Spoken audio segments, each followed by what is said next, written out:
قاضی یاد مالکی نے، شیخ عبدالحق محدث دہلوی نے، دیگر بزرگ جو سیرت نگار بزرگوں نے لکھا ہے کہ نبی پاک صلی اللہ علیہ وسلم کے اندر 100 مردوں سے زیادہ طاقت تھی، 100 مردوں سے زیادہ طاقت۔ اب جو بات کہنے لگا ہوں، جو نتیجہ دینے لگا ہوں، اس پر خاص توجہ آپ فرمائیں گے۔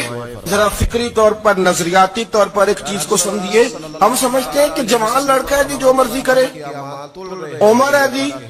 آپ ذرا بات پر غور کیجئے گا کہ حضور صلی اللہ علیہ وسلم میں طاقت 100 مردوں سے زیادہ ہے، اور حیا کواری لڑکیوں سے بھی زیادہ ہے۔ ذرا اس بات کا تقابلی جائزہ کیجئے گا کہ طاقت 100 مرد سے زیادہ ہے، لیکن حیا کواری لڑکی سے بھی زیادہ ہے۔ اس کا معنی یہ ہوا کہ جس ٹہنی کو پھل زیادہ لگ جاتے ہیں وہ جھکا کرتی، تو حیا تو حسن ہے، حیا تو آپ کو پاک صاف کرے گا، حیا تو آپ کو نرالا کرے گا، انوکھا کرے گا۔ وہ ہمارے ایک دانشور ہیں، انہوں نے مضمون لکھا، کئی باتیں بڑی پسند آتی ہیں۔ وہ کہتے ہیں کہ میری اہلیہ، ان کو بھی کسی نے نا مس گائیڈ کر دیا تھا، حالانکہ اچھی خاتون ہے، کسی نے مس گائیڈ کر دیا۔ تو وہ بھی سماجی اور ویلفیئر، اور یہ خواتین کو شوق ہوتا نا بننے کا، تو وہ بھی سماج کے اندر اچھا مقام تلاش کرنے کے موڈ میں آ گئی۔ تو کہ ایک دن جانا تھا تو بڑی بن سور کے میرے ساتھ وہ گاڑی میں بیٹھ گئی۔ تو میں گاڑی میں، عورتوں کو یہ بھی مسئلہ ہوتا ہے نا کہ ہماری تعریف کرو، تو کئی دفعہ بعد مردوں بیچاروں کو جھوٹ بولنا پڑتا ہے، تو زبردستی کراتی ہے نا جی۔ تو اس میں گنجائش بھی دی ہے شریعت نے گنجائش دی ہے کہ کبھی بیوی کو راضی کرنے کے لیے خلاف واقعہ بات کرنی پڑے تو کر لینا چاہیے، تو وہ کراتی بھی ہیں۔ 3 موقع پر خلاف واقعہ بات کرنے کی اجازت ہے، واقعے کے خلاف بھی آپ بات کر سکتے ہیں، جنگ کے موقع پر 2 لوگوں کو صلح کرانے کے لیے اور بیوی کو راضی کرنے کے لیے کر لیں کوئی ایسی بات، بے شک اپنی طبیعت پہ جبر کر کے کر لیں، گنجائش ہے، اجازت ہے۔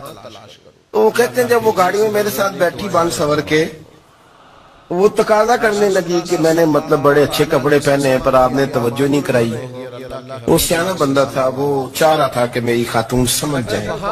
وہ کہتے ہیں مجھے پتا تھا کہ بیچاری مس گائیڈ ہو گئی ہے، دل کی بڑی اچھی ہے، سیانی ہے، لیکن اس کو نا کچھ خواتین نے، کچھ لوگوں نے مل کے اس کو ذہن غلط کر دیا ہے کہ سماج میں نکلو، باہر جاؤ، کام کرو، فلاں کرو، اپنی مرضی سے جیو۔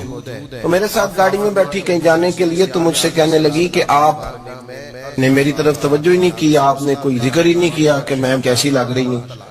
تو وہ کہتے ہیں میں نے اسے کہا کہ اگر تو ناراض نہ ہو تو پھر میں صحیح والی تعریف کر دوں۔ تو اس نے کہا کہ آپ کر دیں۔ تو کہتے ہیں میں نے درد سے اور خلوص سے اپنی بیوی سے کہا، خلوص کے ساتھ میں نے کہا میں تو روز گھر ہوتا ہوں، روز شام کو گھر ہوتا ہوں، اگر تو میرے لیے تیار ہوتی تو میں تیری تعریف کرتا، لیکن آج تو باہر جانے کے لیے تیار نہیں، تو پھر ان سے تعریف کی امید رکھ جن کے لیے تو نے تیاری کی۔ میرے لیے تیاری کرتی تو میں تو ہر شام تیرے پاس ہوتا ہوں۔ کہتے ہو میرے لفظوں میں درد تھا تو وہ بھی رو پڑی، کہنے لگی آپ گاڑی روک دیں، مجھے باہر جا کے کسی کو راضی نہیں کرنا، میں نے اسے راضی کرنا ہے جس کو رب کریم نے میرا شوہر بنایا اور میرے لیے منتخب کیا ہے، میرے ماں باپ کو، میں واپس لوٹتی ہوں۔ یہ ایک پہلو ہے، سلگتا ہوں، اس کو سمجھا جائے۔ رسول کریم صلی اللہ علیہ وسلم عرب کی کواری لڑکیوں سے زیادہ حیا والے تھے، کواری لڑکیوں سے زیادہ حضور حیا فرمایا کرتے تھے۔ جب خانہ کعبہ کی مکہ شریف میں تعمیر ہو رہی تھی نا، اہل عرب اس کو تعمیر کر رہے تھے، تو نبی پاک صلی اللہ علیہ وسلم اپنے چچا حضرت عباس کے ساتھ خانہ کعبہ کی تعریف میں مصروف تھے۔ تو عرب کے لوگ چونکہ لمبا کرتا پہنتے تھے پیروں تک، تو نیچے اگر کسی وقت کچھ چیز نہیں بھی ہوتی تھی تو کسی کو وہ نظر نہیں آتی تھی، کیونکہ پردہ رہتا تھا، لمبا کرتا پہنا ہوا ہوتا تھا۔